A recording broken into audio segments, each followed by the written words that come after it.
Hola, ¿qué tal amigos? Gracias por acompañarme en una emisión más del Chapucero Today. Otra vez Norma Piña, otra vez sus ministros en la corte, otra vez la mafia en el Poder Judicial. Le pega un golpe, nuevo golpe a la Cuarta Transformación y echa para atrás el Plan B en su primera etapa, que es la de responsabilidades administrativas, que es lo que pueden decir o no los funcionarios estatales, incluyendo el presidente en la conferencia mañanera, cuando hay procesos electorales, y los gastos en comunicación social por parte de los gobiernos durante también los procesos electorales. Eso es lo que se discutió el día de hoy y se echó para atrás. Se echó para atrás porque supuestamente, dicen los ministros, no se respetaron los procesos legislativos y con esto también la oposición no pudo armar su circo. Básicamente, y en pocas palabras, este es el argumento. De esto vamos a hablar el día de hoy, las versiones o los comentarios a favor, los comentarios en contra y también los intereses que se mueven detrás, particularmente cómo han inclinado la balanza de los ministros propuestos por el presidente en contra de la Cuarta Transformación. Está muy interesante porque ya empieza a relucir, a destapar la cloaca en el caso particular de Margarita Ríos Farjat. Si les gusta el video, les invito a que se suscriban al canal y también les agradezco mucho ese like. Y bueno, vamos a iniciar. Vamos a arrancar este tema con este asunto del Plan B. Y el dato duro, finalmente, y doloroso, porque pues sí, la verdad es que se echa para atrás una ley que nos interesa a muchos mexicanos. 9 ministros votaron en contra del proceso legislativo. Eso fue lo que se votó. No se revisó, no se analizó, no se leyó, básicamente, si lo quieren ver así, la ley. Solo se analizó el proceso legislativo. Y como no les gustó, lo echaron para atrás. ¿Y quiénes fueron? Fueron Norma Piña, como es natural, Margarita Ríos, que les decía yo también, pues bueno, la traición por delante, Jorge Mario Pardo Rebolledo, Arturo Saldívar, que finalmente también decide votar con este bloque de la derecha, con el bloque de Norma Piña, ojo también con esta parte, Juan Luis González Alcántara, Javier Lainez, Alfredo Gutiérrez Ortiz Mena, Luis María Aguilar y Alberto Pérez Dayán, que fue el ponente de este proyecto, fue el que pidió que se echara para atrás la ley por el tema del proceso legislativo y solo 2 votaron en contra de este proyecto y a favor de la ley, por decirlo así, Yasmín Esquivel y Loreta Ortiz. Eso finalmente fue lo que sucedió. Hoy en la Corte ya están estas posturas definidas, así que ya no hay mucho que hacer sobre este asunto. Se echa para atrás el Plan B y básicamente nos vamos a centrar, les decía yo, en la aprobación. Y para eso hay que hacer un poco de memoria. ¿Cómo se dio la aprobación de este Plan B? Acuérdense ustedes que a finales del 2022 el presidente dice, bueno, yo voy a mandar el Plan A. Y yo sé que aunque no la vayan a votar, de todos modos la voy a presentar. Acuérdense, se necesitaban 2/3 partes para la reforma constitucional. Cuando no pasa el Plan A, finalmente después, en esa misma sesión se presenta el Plan B. Ahí está el momento en el que se le entrega a Santiago Krill este Plan B. Y ahí es donde también se le pregunta al Pleno si se van a dispensar los trámites y se puede avanzar ya en la discusión y aprobación de esta ley sin pasar en las comisiones. Y esto es lo que no le gustó a la Corte. Eso es lo que se discutió el día de hoy porque empezaron a decir, es que todo se hizo muy rápido, es que los opositores no podían ellos pues hacer su discusión. Bueno, el argumento es que no se pudo leer la ley, aunque también los mismos ministros señalan que es prácticamente la misma que el Plan A, menos los cambios constitucionales. Y con este argumento se dio, o esta polémica se dio la discusión el día de hoy. Y eso es lo que vamos a escuchar. Vamos a escuchar, por ejemplo, la voz en contra de Arturo Saldívar. Pues sí, para que también nos quede claro lo que pensó el expresidente de la Corte. Y el argumento es que no hubo tiempo, dicen, de discutir apropiadamente la iniciativa. Me parece que sí existieron violaciones al procedimiento legislativo que afectaron grandemente y de manera determinante la deliberación democrática de las normas que se están impugnando. La iniciativa presentada por el Grupo Parlamentario de Morena fue presentada y sometida a votación de la Cámara de Diputados prácticamente el mismo día y hora de la sesión correspondiente. No hay constancia de la publicación previa conforme marcan las normas correspondientes y tampoco tenemos constancia de que haya sido del conocimiento de las diputadas y diputados con la antelación necesaria para conocer a cabalidad su contenido y poderse posicionar y discutir. Para mí, este simple hecho es suficiente para considerar que existieron violaciones graves al procedimiento. Yo no tendría que pronunciarme sobre las otras violaciones que vienen en el proyecto, algunas que voy a expresar ahora que incluso no comparto. Pero me parece que se privó a los diputados y diputadas, a todos, pero principalmente a los que pertenecen a los grupos minoritarios, de participar en un debate en condiciones de igualdad y libertad. No se puede discutir, no se puede alegar sobre una propuesta legislativa que no se conoce o que no se conoció con la antelación adecuada. Fácticamente es imposible que hayan podido allegarse de toda la información, procesarla, analizarla y poder tener un posicionamiento. De hecho, si vemos las discusiones en el Pleno, todo tenía que ver con la premura de los trámites. No se podían posicionar sobre el fondo porque, reitero, no lo conocían. Bueno, eso es lo que dice Arturo Saldívar y esto es lo que dicen también los demás ministros. Ahora, ellos también empiezan a argumentar algo y aquí es donde las cosas se ponen muy extrañas. Ellos dicen, bueno, sí, apruebo esta moción, este proyecto, pero también tengo mis reservas. Y es que dentro de las reservas, finalmente también, lo que hay es que si bien el proceso legislativo no se siguió, y eso también hay que decirlo exactamente al pie de la letra, sí se dieron varios pasos en esta dirección. O sea, no pueden decir que el proceso legislativo se falseó o falló al 100%. No. Sí se avanzó bastante y hay algunas partes que son las que dicen le incomodan, que básicamente es la publicación en la Gaceta Parlamentaria con suficiente tiempo para que pudieran, dicen ellos, ser leída por los legisladores. Aunque esta iniciativa pues estuvo ya moviéndose en la Cámara de Diputados y también ya se sabía la posición de los opositores, que dijeron que ellos iban a votar en contra de todo lo que dijera y enviara el presidente y la 4T en cuestión electoral. Esa era la postura. Aún así dicen los ministros, pues es que como no se les permitió a ellos conocer la ley, entonces no se les permitió analizarla. De todos modos iban a decir que no. Y a final de cuentas también se cumplió parte del proceso legislativo y en segundo lugar, y esto es lo más relevante de todo, se aprobó por la mayoría. O sea, aquí estamos hablando que ellos pueden argumentar lo que quieran, pero finalmente la mayoría se impuso. Y aunque no les guste, se sacó la aplanadora y la aplanadora pasó por sobre la oposición. Ese es también una de las partes fundamentales de la democracia, que la mayoría decide. Ahora, sobre este tema, vamos con uno de los votos en contra del proyecto, que validan este proceso legislativo, o que más bien admiten que si bien hay irregularidades, no son suficientes como para echar atrás el plan B del presidente López Obrador. Esto es lo que dijo Yasmín Esquivel. En primer lugar, debemos tener presente como un hecho probado que la Junta de Coordinación Política de la Cámara de Diputados se reunió esta mañana a las 9:30 de la mañana, el 6 de diciembre del 2022, y acordó mayoritariamente, entre otros puntos, que ese día se presentara al Pleno una ronda de iniciativas del Grupo Parlamentario de Morena, quien anunció que solicitaría que se dispensaran sus trámites para pasar a su discusión y votación, entre las cuales se encontraba la relativa al decreto que hoy nos ocupa. En mi opinión, los acuerdos adoptados en forma democrática al interior de la Junta de Coordinación Política de la Cámara de Diputados, que es el órgano en el cual los grupos parlamentarios establecen los acuerdos necesarios para facilitar los debates en el Pleno de la Cámara, tienen una importancia decisiva en el análisis de los correspondientes procedimientos legislativos, pues es evidente que para poder discutir entre 500 personas los numerosos temas de la agenda legislativa, es imprescindible el diálogo previo entre los coordinadores de las diferentes corrientes políticas a fin de fijar puntos de coincidencia que hagan más fácil y productivo el funcionamiento de la Cámara.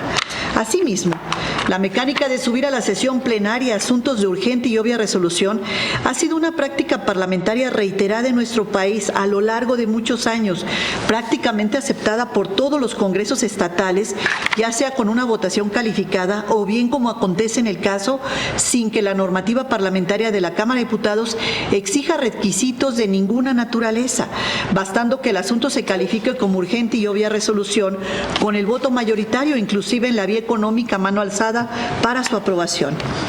Me parece que por un lado no podemos como Tribunal Constitucional desconocer este acuerdo político de los legisladores. Por el otro lado, que la anuencia de la mayoría de los coordinadores es signo inequívoco de su consentimiento en la forma en que se procesarían las reformas propuestas en la sesión vespertina, y nosotros no debemos invadir e invalidar los compromisos del legislativo por respeto a la división de poderes. O sea, en pocas palabras, que esto no fue improvisado. Se les informó a los opositores qué es lo que se iba a hacer en la sesión. De esta manera también se toma el acuerdo en la Junta de Coordinación Política y, bueno, pues en el entendido de que los coordinadores parlamentarios le iban a informar a sus diputados. Ahora, también hay otro asunto bastante mañoso en todo esto, que es esto de la justificación, porque también se empieza a decir, es que se requiere una justificación para poder dispensar los trámites. Ahora, esto no está establecido en el reglamento interno de la Cámara de Diputados. Incluso hoy Norma Piña lo señaló en su intervención. Es parte de un criterio establecido por la Corte. Sí, la Corte en una controversia hace ya algunos años, que eso fue en 2018 aproximadamente, decidió que para que se pueda dar esta dispensa de trámites, porque esto también es un proceso válido, se tiene que dar una justificación justa, suficiente. Y con esto ya se puede ir con la dispensa de trámite. Pero este también es un plan mañoso porque no hay una manera de definir cuál es una justificación suficiente. ¿Quiénes van a definir la suficiencia de esta justificación? Ellos, los ministros de la Corte. Cualquier legislatura puede hacer esto, pero si se presenta una controversia y dice la Corte, no me gustó la justificación, te pueden echar para atrás un proceso legislativo que está establecido en el reglamento interno, que es la dispensa de trámite, que es lo que dice Yasmín Esquivel, es que eso no está en el reglamento, eso lo decidimos nosotros o lo decidió la Corte. Y Norma Piña apoya este criterio porque de esta manera la Corte se impone a la mayoría legislativa, porque sin importar todos los argumentos que sacaron el día de hoy, lo que finalmente sucedió es que se van en contra de la mayoría legislativa y así se interpreta. Miren lo que dicen los periodistas, entre comillas. Pascal Beltrán, ¿no? Él pues saca cuando estaba hablando Javier Lainez, ¿no? Donde ya se alcanzan los 8 votos de los ministros y dice, se desvieló la planadora parlamentaria. Tal vez es una figura que no nos gusta o no les gusta a muchas personas, pero la planadora parlamentaria finalmente es resultado de la democracia. Si hay un proyecto que recibe la mayoría de los diputados y senadores por el voto ciudadano, entonces es también la facultad de estas mayorías de imponer sus condiciones, sin preguntarle a la oposición. La oposición puede hacer su circo, sí, efectivamente, pero la mayoría se va a imponer y la planadora la pueden sacar. Que no les gusta, ya es otra historia, pero así es la democracia. Básicamente lo que está haciendo Norma Piña, que es también parte de su justificación el día de hoy, es quitarle esta facultad a la mayoría. Incluso dijo que para aprobar las leyes no solo se necesita la mayoría. Sí, así lo dijo. No solo se necesita la mayoría, sino se necesita todo esto. Se necesita darle espacio a la oposición. Sí, claro, la oposición puede berrear y lo que quieran, ¿no? Pero a final de cuentas, solo con la mayoría se pueden aprobar las leyes porque así lo marca además nuestra democracia. Y si tienen las 2/3 partes, con más razón.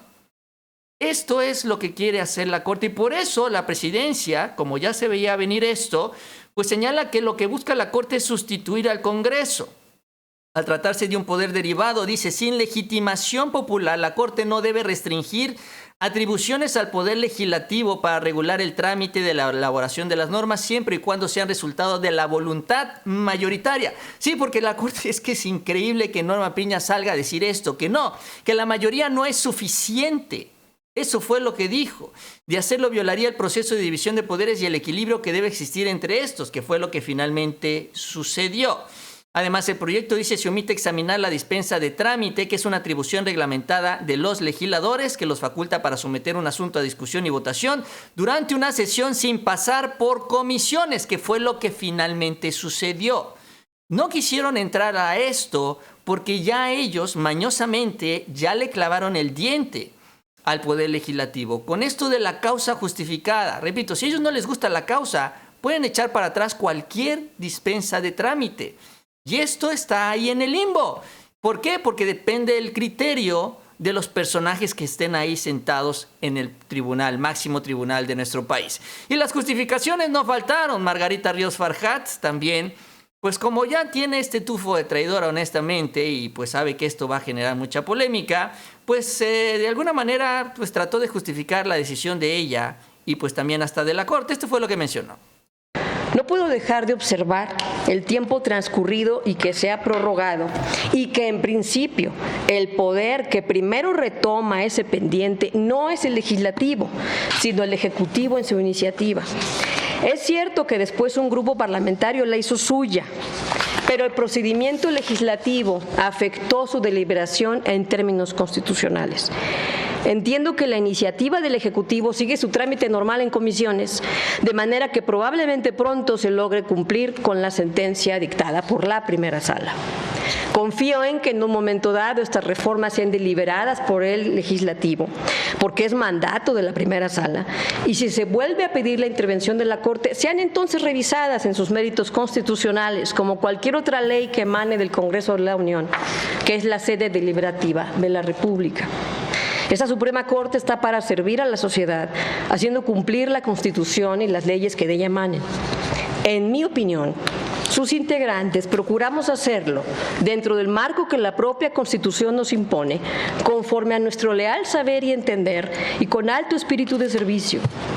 Me parece que ahí radica no solo el equilibrio de los poderes de la Unión, sino también nuestra serenidad frente a infundios y rumores. Como sucede con cualquier árbitro, nuestras decisiones gustarán a algunos y disgustarán a otros. Celebro que eso sea posible porque da cuenta del fortalecido pluralismo de nuestra nación. Pues ese es el argumento, que como hay pluralidad, entonces por eso hay reclamos en contra del Poder Judicial de la Federación. Sí, las excusas. Ella se refería a los rumores, porque sí, en lo particular, desde la derecha, se sembraban rumores para presionar a la propia Margarita Ríos Farjat para que no se le ocurriera apoyar a la 4T. Miren lo que escribió Martín Moreno.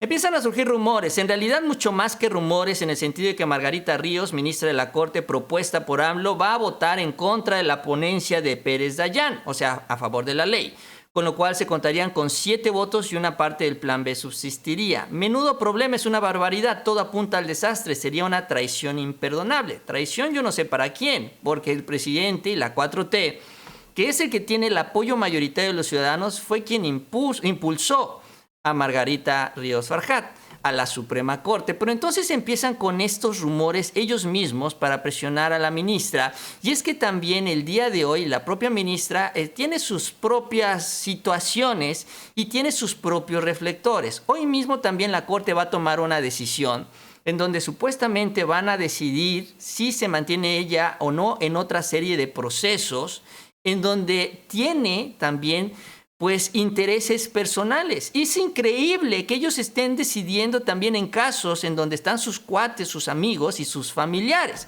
Por ejemplo, ¿qué es lo que se menciona también el día de hoy? Que la Suprema Corte resolverá los 2 impedimentos planteados por el Congreso del Estado allá en Nuevo León, para que Margarita Ríos Farjat deje de conocer las controversias constitucionales referente al juicio político en contra de este señor, Javier Navarro, que es el secretario de Gobierno allá en Nuevo León, pues el de Samuel García. Los recursos fueron presentados por el presidente del Poder Legislativo local, Mauro Guerra, luego de que Ríos Farjat le concediera 2 suspensiones a este señor. O sea, ya Margarita ya le dio 2 suspensiones al funcionario de Samuel García. ¿Y cuál es la historia de atrás? Miren, de acuerdo con el área legal del Congreso, la ministra incurriría en conflicto de interés porque ella laboró entre 1991 y 2008 como abogada de la firma Baker McKenzie, donde Navarro fue socio. O sea, básicamente, ella trabajaba para Navarro, era su jefe. Además, son coautores de un capítulo en un libro y formaron parte de la coalición anticorrupción. Además, y no solo eso, sino que también trascendió que la hermana de la ministra encabeza un área dependiente de Navarro en la Secretaría de Gobierno. O sea, sigue siendo jefe, pero ya no ahora de Margarita, sino de su hermana. Y ella le está entregando sus pensiones a este señor. Pues con razón el Congreso local allá está pidiendo que se excuse, pero así es como se están comportando en la Suprema Corte. Esto es, entiendo yo, lo que persigue Margarita Ríos. Entiendo yo que la facilidad para poder meterse en estos temas en donde tiene ella intereses particulares, pues la llevaron a inclinar sus decisiones en contra de la Cuarta Transformación, ya que se sentó en la silla del poder, pues se olvidó de todo lo demás. Y la verdad es que es terrible también esta situación. Espero que la Corte efectivamente la saque de estos casos e incluso se revisen las suspensiones, porque no puede ser que ella esté tomando decisiones cuando está directamente involucrada con una cercanía con los involucrados, en este caso con el secretario de Gobierno de Nuevo León. Y mientras las excusas siguen por todos lados para tratar de justamente hacernos entender del por qué echaron para atrás, correctamente dicen ellos, el plan B. En fin, así las cosas, yo con esto termino. Les agradezco que me hayan acompañado en la emisión. Si les gustó el video, les invito a que se suscriban al canal. También les agradezco mucho el like y les invito a que sigan pendientes de los próximos videos. Y nos vemos a la próxima con mucha más información.